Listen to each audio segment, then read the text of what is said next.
Alright guys, welcome back to the channel. I'm Ray Run. Today I've got another manga book to review for you guys. We've got Pretty Guardian Sailor Moon Volume 2. And we'll go ahead and take a look at the chapters here. Gorgeous art when it comes to this particular manga. So we'll go ahead and take a look at the chapters here for you guys. So we got 5 chapters, or acts in this case. We got Act 7, Tuxedo Mask, Act 8, Sailor Venus, Act 9, Prince Serenity, Act 10, Moon, and then reunion with our Animon here.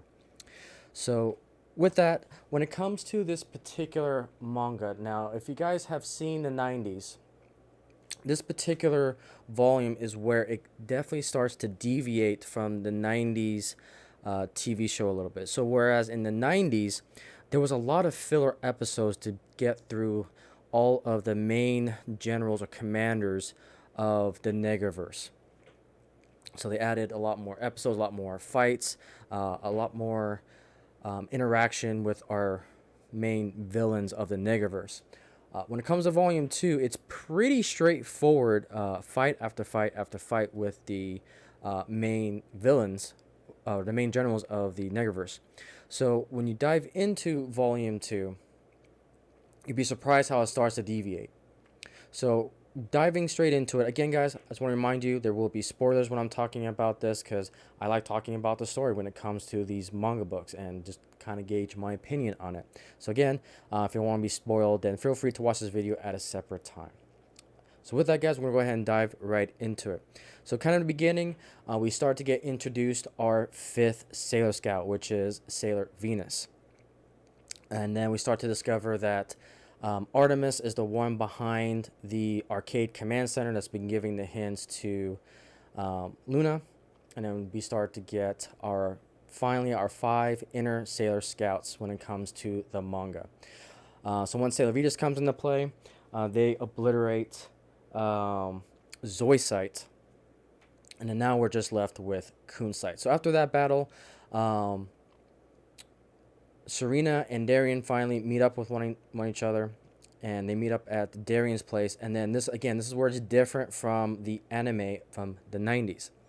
So in the 90s, Serena and Darien learn about each other a lot later, probably a couple of last episodes in season 1 about the true identities, whereas in the manga, we're pretty much introduced right away in the volume. And they pretty much figure out who they are. Serena goes over to Darien's house and then finds the the tuxedo mask and everything, and then pretty much their identities are revealed. But what's interesting about it is that Serena doesn't want to tell anyone else because Luna has been telling her they don't know if Tuxedo Mask is good guy or bad guy because they're both kind of after. Well, they don't know. In a way, they're kind of going after the same thing, which is they're trying to find the legendary silver crystal. That is the driving item that everyone wants to have, to include our main antagonist, which is Queen Beryl. So anyways, we continue on the fight. Kunsight comes in the picture and does his things.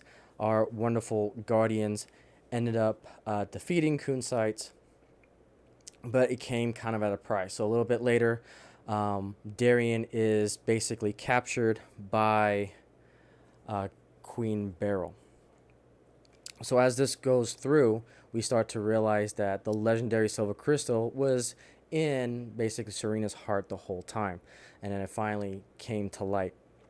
And when during the story, we kind of see the Great Awakening. We get to see exactly who the Sailor Scouts are, that they are the princesses of their respective planets, and that Sailor Moon is essentially princess of the moon, essentially the one that they were looking for. So everyone starts to awake from their true identities. And what's cool about this is that this book is really depth. It really goes into a lot of detail, a lot of character development. It goes into a lot of lore when it comes to Sailor Moon. This volume is by far one of the most important in probably all of the franchise, I would say, because this book is relatively thick, full of character development when it comes to the Scouts, how the fall of the Moon Kingdom happened, And then what's cool about this is that they're able to teleport themselves to the Moon Kingdom, or the ruins of the Moon Kingdom, and then they eventually find a sword that they'll use for later. And then they run into um, Queen Serenity, which is basically Serena's mom or Sailor Moon's mom, however you want to look at it. But we get the full backstory of what happened, how Queen Beryl came to be, and basically destroyed the Moon Kingdom. And in the last faith and act, the princesses and the say all the princesses and Sailor Moon were basically teleported to Earth to live a different life, and we start to learn the backstory of Endymion, or Endymon, and I'm probably mispronouncing that. I apologize, but I'm just gonna reference that as Tuxedo Mask in his warrior form. But anyways, we learn the backstory of what happened with the Moon Kingdom and everything, and it's just great revisiting that whole lore. It really brought me back to what a good story should do, which is set the foundation, build the story, have stakes, because we really start to see from when the memories of Serena, when she gets that back, we start to see the love, and we start to see the more mature Serena slash Sailor Moon when it comes to her love and care, and as she starts to remember her love for Tuxedo Mask back in the past and to the present. Um, that's when we start to see a turning point with the character, and it's just great seeing that transformation happen again when it comes to just the love for a character, and seeing the relationship and the romance build off of this into what we will see in the other volumes. But after they visit with the, I always get the terminology wrong sometimes, but it is Queen Serenity, the mother of Sailor Moon. After she fades away, our team essentially goes back to Earth. And then with that, we start another fight with, well, no, they go back to Earth, and then they start to see Darien walking the streets again. So Serena's just all sorts of confused. She recognizes this person that looks like Darien, acts like Darien, and then during one day they went to the arcade, and unfortunately he's hypnotized by Queen Beryl, and then we go into a major battle between the scouts with Tuxedo Mask and everything. And then at that point, the Tuxedo Mask that's hypnotized by Queen Beryl, he is able to get the legendary Silver Crystal from Sailor Moon. And then it kind of ends that they almost defeat him, but then Queen Beryl was able to capture him, and that pretty much is the cliffhanger for the next episode. So yeah, that is pretty much volume 2 in a nutshell. Again, just a overview of the story. There's still a lot more finer details that are in here. I'm just brushing over the main general themes, but it felt really good to read through this again. There's a lot of stories that we see in modern day that really don't go into the backstories, into how things come to be. And volume 2 is definitely the staple when it comes to the groundworks, the foundation to these stories. And I am excited to continue reading through the rest of the volume. So definitely recommend it. It does take a little bit to read through because there is a lot of buildup. There's a lot of setup. Because, volume 1, we were just introduced to, 4 of the 5 inner scouts, and trying to just understand of who they are, what abilities they have, and so forth. Volume 2 is pretty much all backstory for the most part. We get to see the Moon Kingdom. We get to see what happened during the fight between Queen Serenity and Queen Beryl, and then what happened as the aftermath.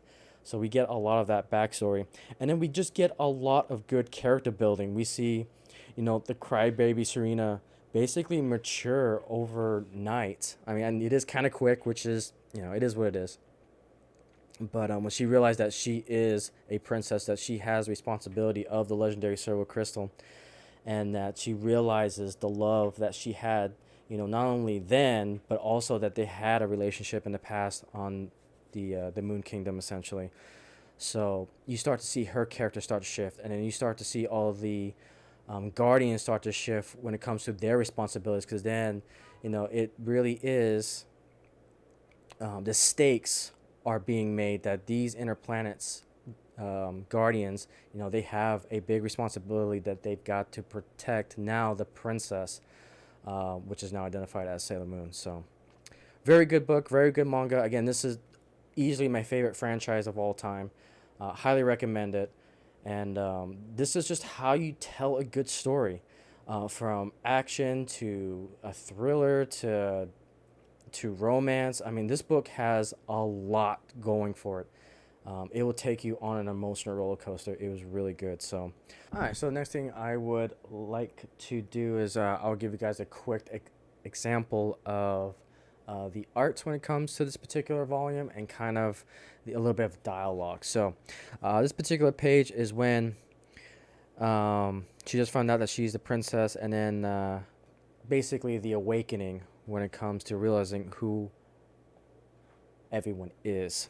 So we'll go ahead and I'll zoom in on this just a little bit here. All right, so we got here. You remember, don't you? I mean, Princess Serenity, Sailor Moon. About me, Sailor Venus, too. And about how Sailor Venus was actually the leader of the Sailor Guardians assigned to protect the princess. And about our kingdom, the Silver Millennium. Yes, I remember. Indimon.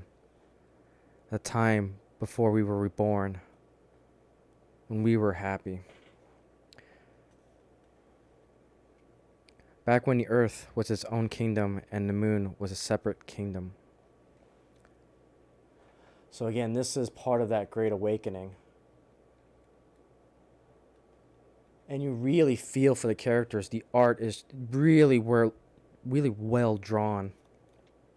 And you just get the feel for the sadness, the love that they had. It's very impactful. And that's just a sample of what this volume has to offer. With that, guys, that is a review of Volume 2. And I hope to see you guys on the next one.